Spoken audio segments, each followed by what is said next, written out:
Hello everyone. You know that we usually say warm water is bad for your aquascapes.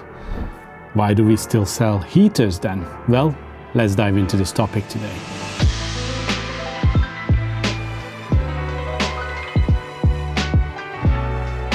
Why would you ever need a heater in your tank? Well, first of all, there are a lot of people, even in aquascaping, who prefer their fish. The fish are more important for them than the plants, so they are willing to sacrifice on their options when they are choosing their plants. You might want to keep some kind of fish that needs warm water, and you work with plants that can survive in that warm water. I believe best example would be a Discus tank, which we also have in the gallery. Discus need warm water. They need at least about 27 degrees Celsius, and there's a very small selection of plants that can thrive in that environment, but it's possible. We've done it twice now. Reason number 2 would be having some disease in your tank. We have a complete video about fish diseases, you can check that out. But most treatments for any kind of disease starts with heating up your water.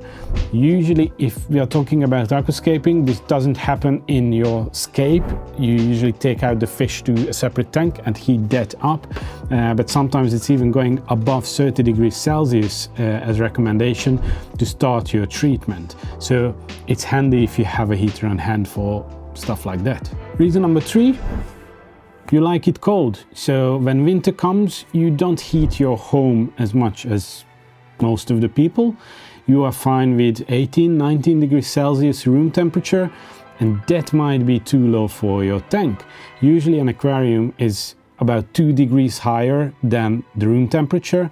So what we say is you need a heater if your room temp goes below 20 degrees Celsius to keep all the fish safe and above 20 degrees in the water. And the last reason I can think of is sort of similar to treating diseases. It's just for a few occasions. When some people, for example, go skiing in the winter, they leave their home for 2 weeks. Why would they heat their home to the same level as they would when they are home? Again, in this case, it comes in handy if you have a heater that you just pop into your tank. You can let the room temperature drop a bit, but your fish are still safe and warm. Now that you have your reason for having a heater, what are your options? Well, there are 2 main categories: internal and external heaters. For example, if the last reason is yours, just going away for a few weeks every year and you need a solution, an internal heater is perfectly fine. You just pop it in the tank, you don't care about how it looks because no one is at home. An internal heater is perfectly fine. You also have the option to build around your heater, just like building around an internal filter. For example, you can still build a nice scape with internal elements in your tank when you do the layout in a way that it hides the internal components. If you want a more permanent setup and you don't want to look at your heater all the time, then probably an external version is much better for you because it's hidden in your cabinet and it doesn't ruin your scape. If you choose the way of having an internal filter, there is also another choice that you have to make, and that's the material the heater is made of. Now, classic heaters are usually made of glass, which obviously they are a bit fragile. They are very sturdy glass, so they're hard to break, but it's still possible. There are also plastic options, and usually these are very, very sturdy plastic. With some of them in the description, you can even find that they're safe for turtles, and I believe that's the main reason that they even get caught up, because the turtles can actually try to eat the heater, and the plastic ones they can't break, while the glass ones, well, it can damage their mouth or even their internals. All that aside now, you still have some choices to make. The main types of heaters are coming up. And the first one is constant heaters. Now these work in a way that, for example, you have a 20-watt constant filter. If it's plugged into electricity, it's providing 20 watts of heating power to your aquarium constantly. It doesn't stop on its own, it just works. Now, how do you choose what wattage or performance or size heater you need? What we usually say is 100 watts on 100 liters of water can heat up to 2 or 3 degrees Celsius stable. It can heat up a bit more in some cases, but this is what you should calculate with, and this goes for all the types of heaters, 100 per 100. Now, in case of a constant heater, this means if you have a 20 watt heater and a 20 liter aquarium, you're probably gonna get around 3 degrees above your normal water temperature if it's running all the time. I believe these are the less common, these constant ones, because of their lack of adjustment, but these are the smallest ones, so they take up the least of space in your aquarium and they are the least disturbing visibly. Now the next option is preset heaters. For example, the Eheim Thermo Preset, they are set for 25 degrees Celsius constantly. So it doesn't matter if your water is 22 degrees to start with or 24 degrees to start with, it's going to heat up to 25 and then turn off. As soon as it drops again, it turns on again and goes back up to 25. Of course, you still need to choose the size of the heater correctly, because if your water temperature is 15 degrees and you put in a 25 watt heater, then it's never going to go up to 25 degrees Celsius. That's just physics. But this way you don't need to worry about adjusting the heater, and for most like regular fish keepers, 25 degrees is a perfect middle ground. Everything after this has the option to adjust the target temperature. And we have the same normal shapes of heaters with adjustability. Usually on the top there is a switch that you can set to a certain temperature, and that's the target. It works the same as your room temperature controller. It hits the target, turns off. Goes below, it turns on again, heats up to the target, turns off. What a lot of people don't know is that most of the adjustable heaters can be calibrated and should be calibrated.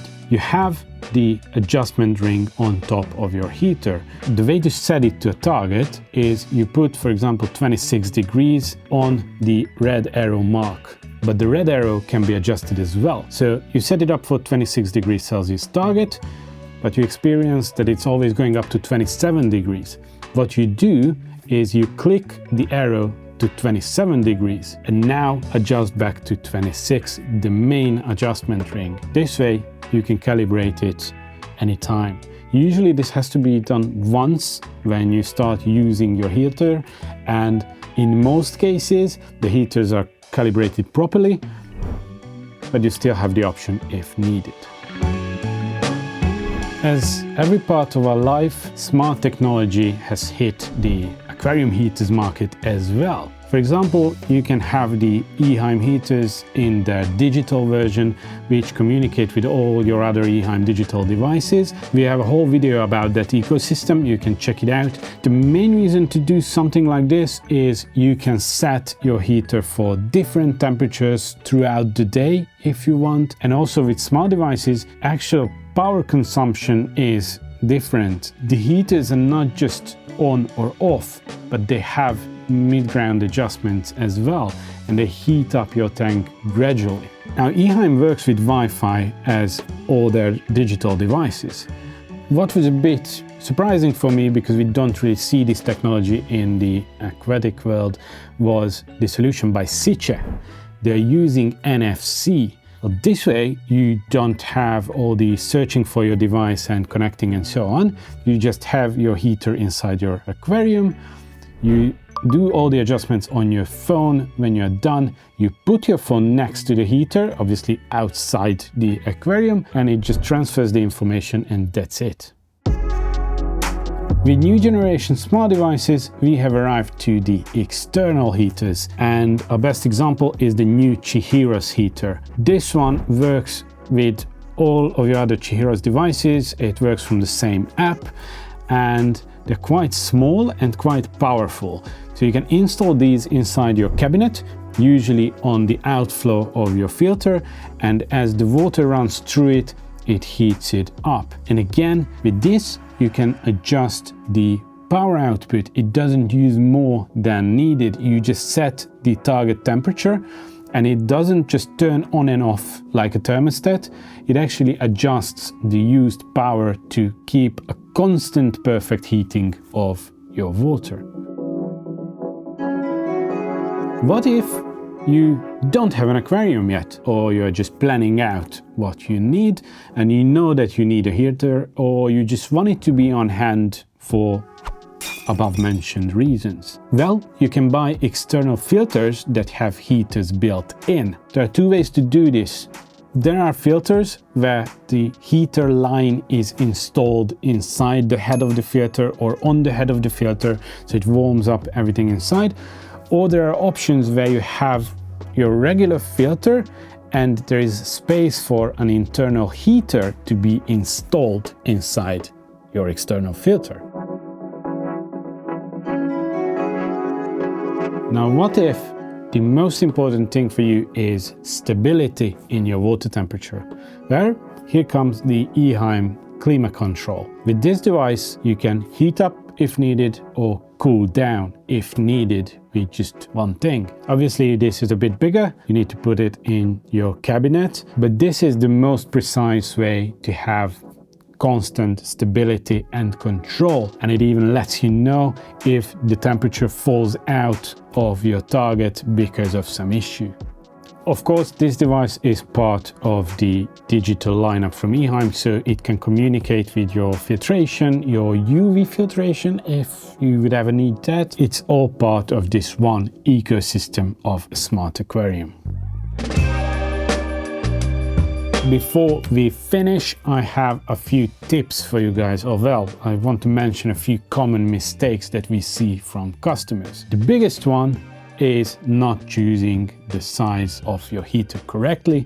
Talked about this, but again, 100 watts for 100 liters gonna help you heat 2 or 3 degrees Celsius. If you need to heat more, you need higher power.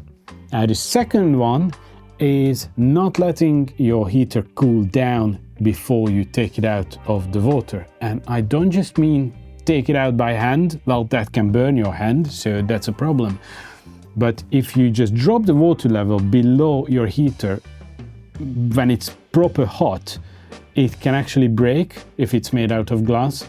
Or if we are talking about a system where it's installed in your filter, then you can actually melt the body of your filter, most commonly if you leave it plugged in while unplugging your filter and draining the water from it. Just think about this: if the heater is hot, you need to let it cool down before it comes out of the water in any way.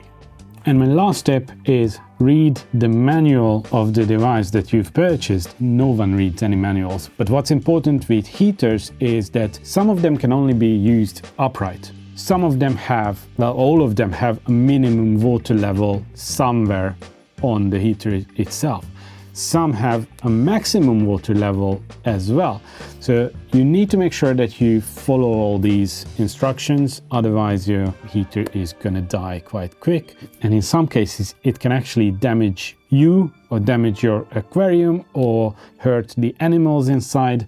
So yeah, you need to take this seriously. I hope with winter coming soon, this helps you choose the device that you need, if you need it. And well, that's it for today. See you next time. Goodbye.